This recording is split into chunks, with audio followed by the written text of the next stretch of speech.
Yang ingin saya sampaikan kepada antum sebagai ibrah atau pelajaran menarik untuk kita koreksi diri.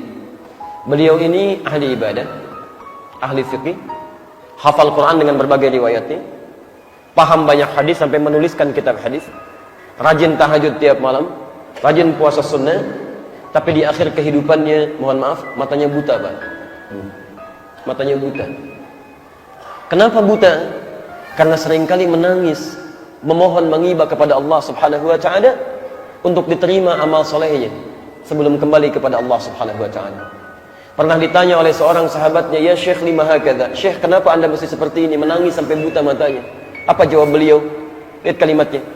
"Saya menangis seperti ini sampai mata saya demikian karena saya selalu bermohon kepada Allah agar Allah berkenan menerima amalan yang telah saya kerjakan. Saya takut ketika menghadap Allah bekal saya masih dianggap kurang." Anda bisa bayangkan, imam fikih, imam besar, ahli hadis, rajin tahajud, sholat tiap malam, puasa siangnya, hafal Quran dengan seluruh riwayatnya, menulis kitab hadis, di akhir hidupnya, di masa tuanya masih menangis sampai matanya buta karena takut ketika menghadap Allah bekalnya masih kurang. Bandingkan dengan antum saat ini, kita semua, saya, anda, kita, imam besar juga bukan, jadi makmum kadang-kadang, sholat malam belum tentu, Quran belum dihafalkan, jangankan untuk menghafal Quran, untuk baca pun belum punya waktu. Hadis belum diketahui, jangankan untuk meriwayatkannya, untuk datang pada mendapatkan kajian satu hadis pun sulit untuk mendapatkannya. Masya Allah, apa yang sudah antum lakukan sampai dengan saat ini? Jangan-jangan di akhir hidup, jadi masa tuanya masih sibuk dengan menyiapkan dunianya. Masya Allah. Imam At-Tirmidzi masih sibuk baca Al-Quran. Antum imam bukan, masa akhir hidupnya masih sibuk dengan Al-Quran. Ada yang masih karaokean juga dan sebagainya. Masya Allah. Ya. Bertakwalah pada Allah Subhanahu wa taala, teman-teman sekalian. Hidup kita terbatas. Satu kali kita akan kembali. Dan kita tidak tahu kapan kita pulang. Demi Allah saya katakan, kita tidak tahu kapan kita pulang. Bahkan antum keluar dari sini pun mungkin harap-harap bisa berubah dengan kebaikan, tiba-tiba malaikat datang lebih cepat dari apa yang antum duga. Baru tobat, begitu keluar masjid, Masya Allah, Allahumma inni as'aluka min fadlik, kaki kiri keluar, tiba-tiba yang keluar malaikat maut. Assalamualaikum, waktunya pulang. Kapan saja bisa terjadi. Kita nggak bisa milih ya. Antum bisa duluan, saya belakangan, bisa.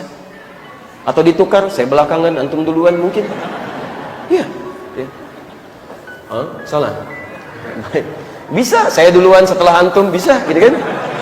Jadi semua bisa terjadi ya. Allah. Baik, sekarang kita diam sejenak.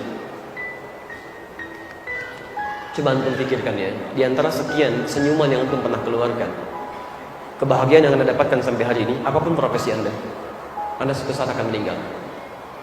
Dan mungkin hari ini Anda akan diwafatkan oleh Allah Subhanahu wa taala. Anda nggak bisa pilih. Pertanyaan saya, dari sekian amalan standar yang disampaikan, berapa yang sudah kita maksimalkan? Silahkan cek. Dan Anda yakini itu pasti sesuatu akan kembali kepada Allah. Kalau Anda tidak berpikir berubah dari hari ini, waktu Anda akan semakin sempit, Anda akan tertinggal. Jadi saya mohon, kalau boleh saya bermohon, saatnya kita berubah. Anda silahkan jadi apapun, silahkan. Yang paling penting Anda beriman kepada Allah, tingkatkan takwa, yang standar jaga.